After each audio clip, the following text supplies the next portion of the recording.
तीसरे सत्र में संस्थान में प्रवेश।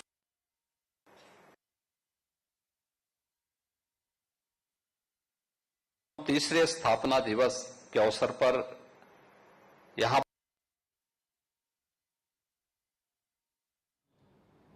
तीसरे सत्र को भी प्रारंभ कर चुका है।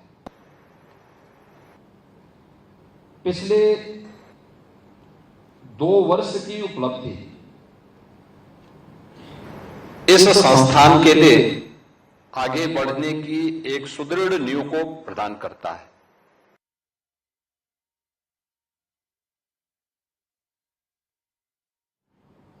आज की आवश्यकता नहीं। याद रखना, जब भी भारतीय परंपरा में कोई मंथन हुआ उससे कोई ना कोई अमृत जरूर निकला है। और ये वैदिक कालखंड से परंपराएं चली आई हैं। वैदिक और पौराणिक ज्ञान है, ये किसी न किसी मंथन का परिणाम है। उस मंथन के परिणाम स्वरूप ही हम आज देश के अंदर 4 प्रमुख स्थानों पर कुंभ के आयोजन को देखते हैं।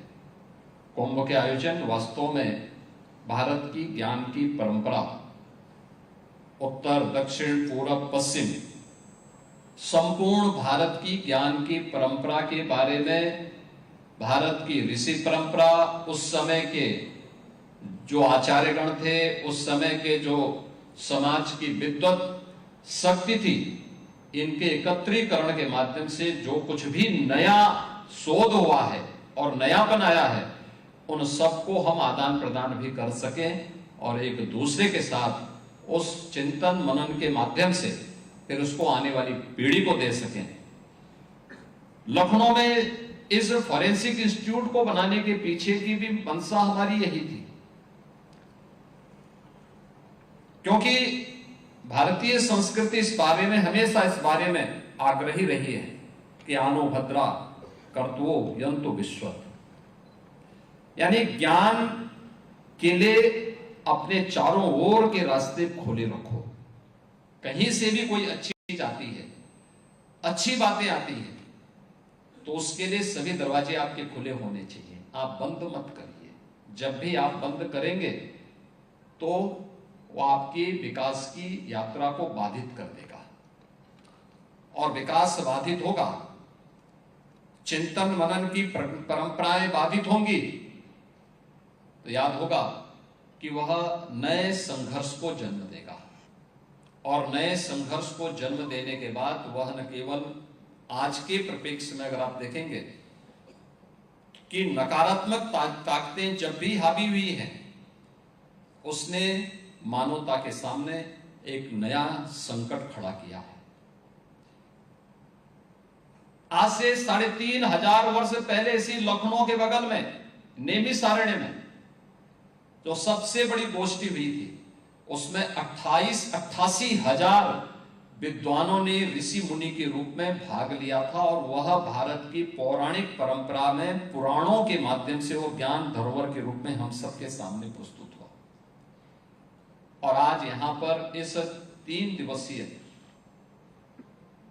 जिन महत्वपूर्ण विषयों को लेकर के यह सेमिनार आज यहां पर आयोजित हो रहा है, यह उसी परंपरा में आज की आवश्यकता के अनुसार हमें किन विषयों को लेकर के कार्य करना है। फॉरेंसिक साइंस की आज की आवश्यकता क्या है,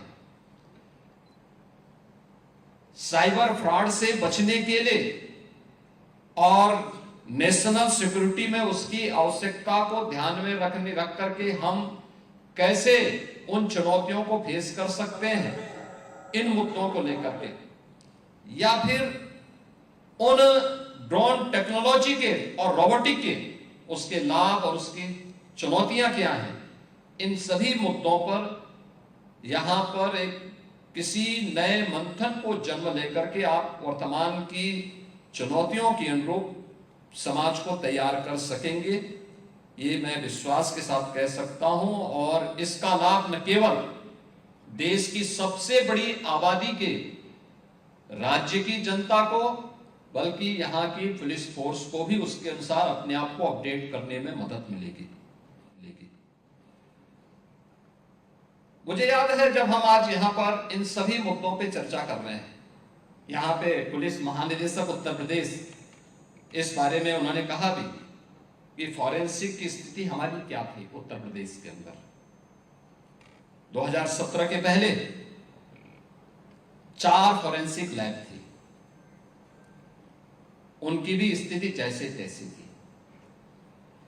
क्या कारण था कि कोई दुर्दांत माफिया अपराध कर रहा है।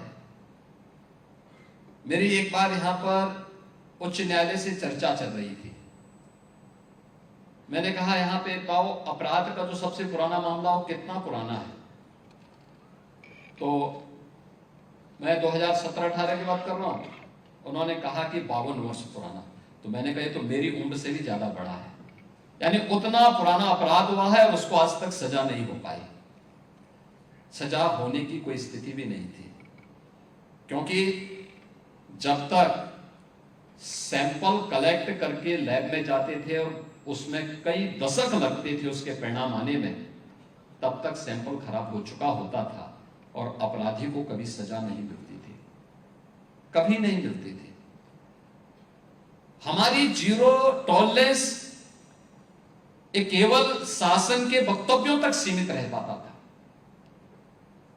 अगर समय के अनुरूप शासन को तैयार किया होता अपने आप को, और इसीलिए हम लोगों ने इन पर पूरा ध्यान दिया, इन चीजों पर हम लोगों ने फोकस किया कि भी हर हाल में उत्तर प्रदेश के अंदर हमारा प्रयास होना चाहिए कि 18 हमारे पास रेंज हैं, हर रेंज में एक ग्रेड की हमारे पास फॉरेंसिक लैब्स होनी चाहिए।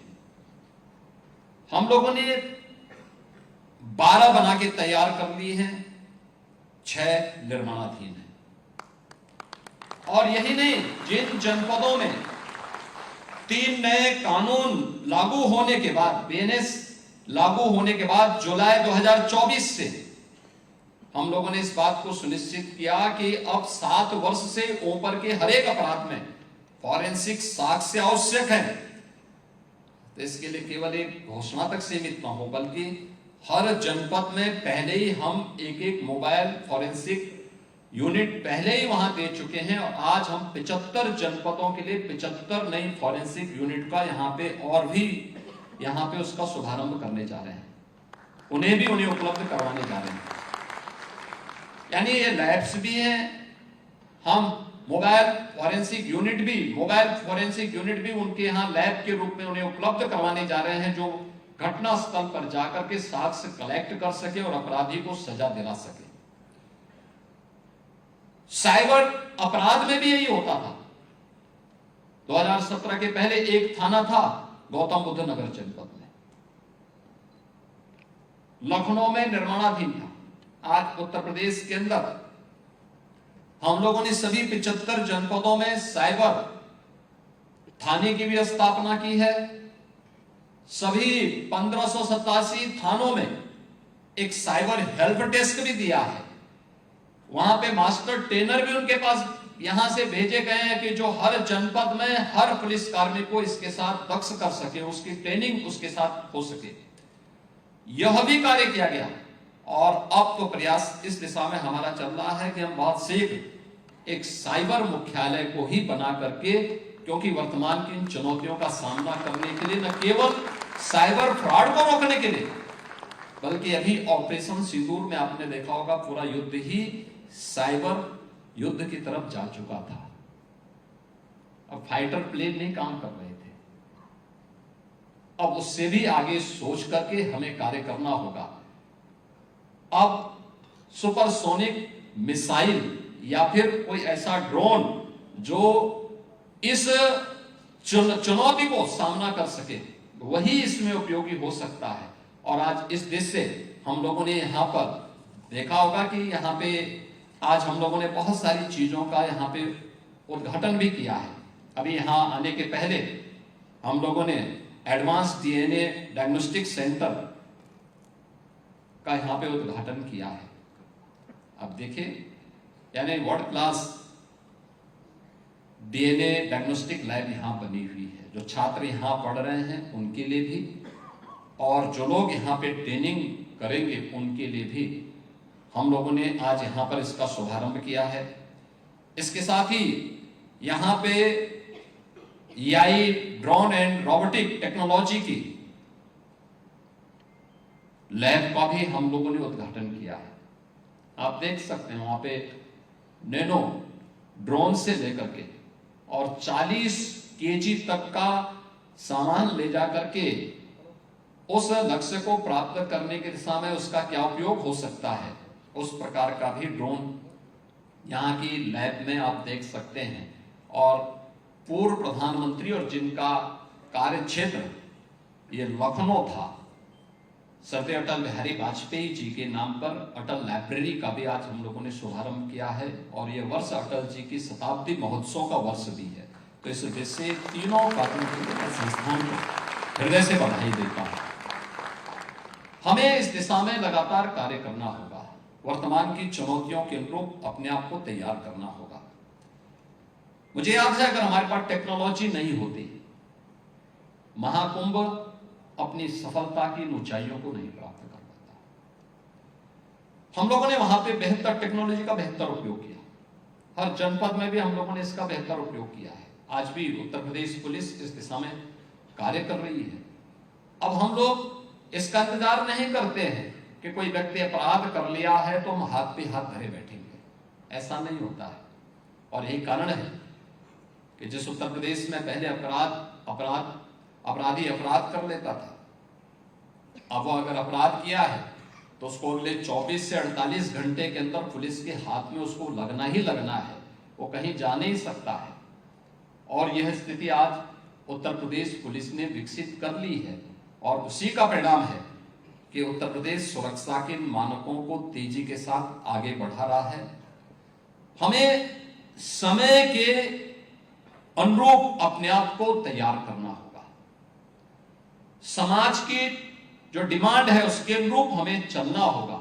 अगर हम नहीं चलेंगे तो स्वाभाविक रूप से हमारे सामने स्वयं के अस्तित्व का संकट खड़ा होगा। अब समय गया जब उत्तर प्रदेश पुलिस भागती थी और पीछे से अपराधी या कोई दुर्दांत माफिया उसको दौड़ाता था। अब उत्तर प्रदेश पुलिस का नाम सुन करके, उत्तर प्रदेश की पुलिस की कार्य पद्धति को देख करके, उसके द्वारा टेक्नोलॉजी का बेहतर उपयोग करने का परिणाम है कि अब अपराधी नाम सुन करके भागता है। उसके मन में एक भय होता है, उसके मन में कानून का भय भी है और उसके मन में जीरो टॉलरेंस की उस नीति का भय भी है जो उसको कानून के दायरे में ला करके सजा दिलाने में सहायक होता है।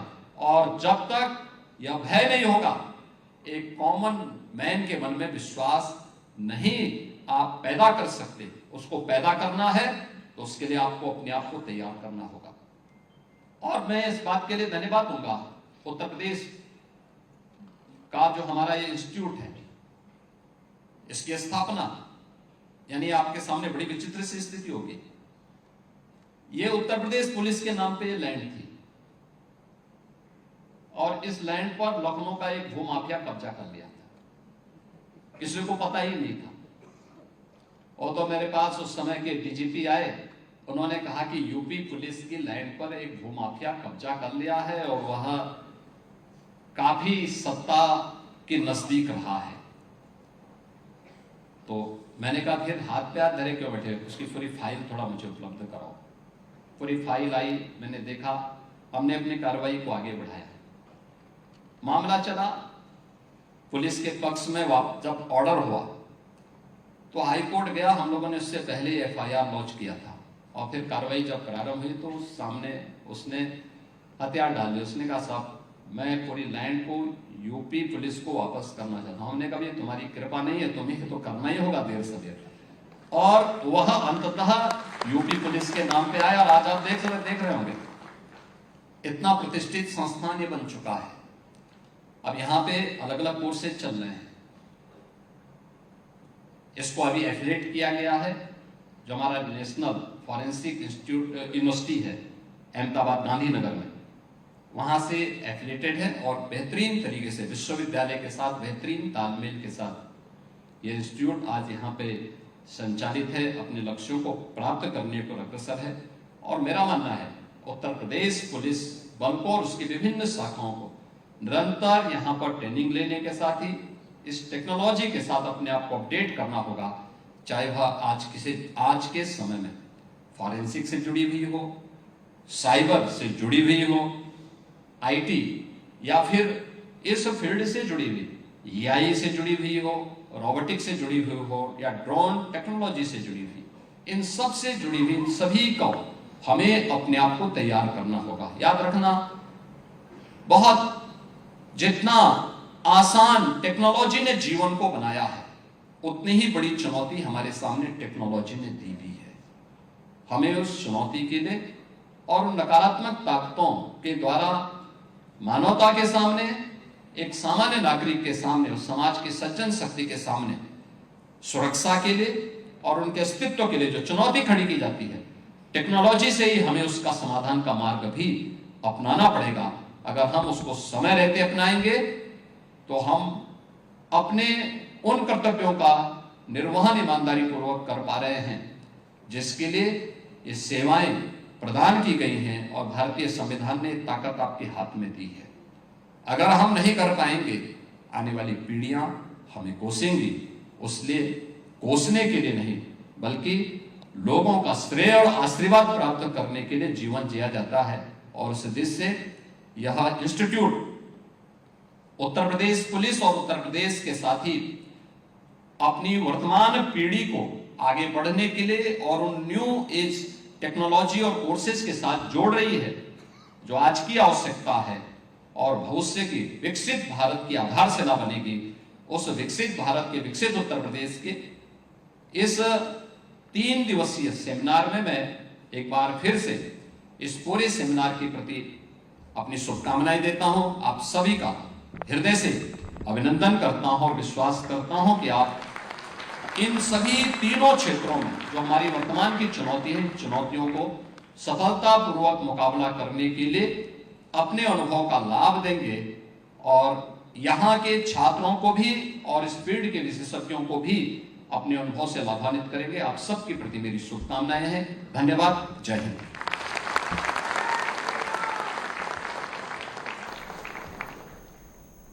तो मुख्यमंत्री योगी आदित्यनाथ को आप सुन रहे थे, जिन्होंने ये बताया कि विकास हो रहा है, ये अच्छी चीज़ है, लेकिन विकास जब होता है तो उसकी वजह से कई सारी ऐसी चीज़ें भी होती हैं जो हमें चुनौतियों के रूप में लेना पड़ता है। कई सारी बातें इस दौरान मुख्यमंत्री योगी आदित्यनाथ ने कहीं इंटरनेशनल समिट में, और साइबर जो मामले बढ़ रहे हैं, साइबर क्राइम, उन्हें कैसे नियंत्रित करना है, इसका एग्जाम्पल उन्होंने ऑपरेशन सिंदूर के दौरान किस तरह से जो चैलेंजेस थे उनका जिक्र करते हुए कहा। और उन्होंने कहा कि इसलिए साइबर पर काम करना बहुत ज़्यादा ज़रूरी है।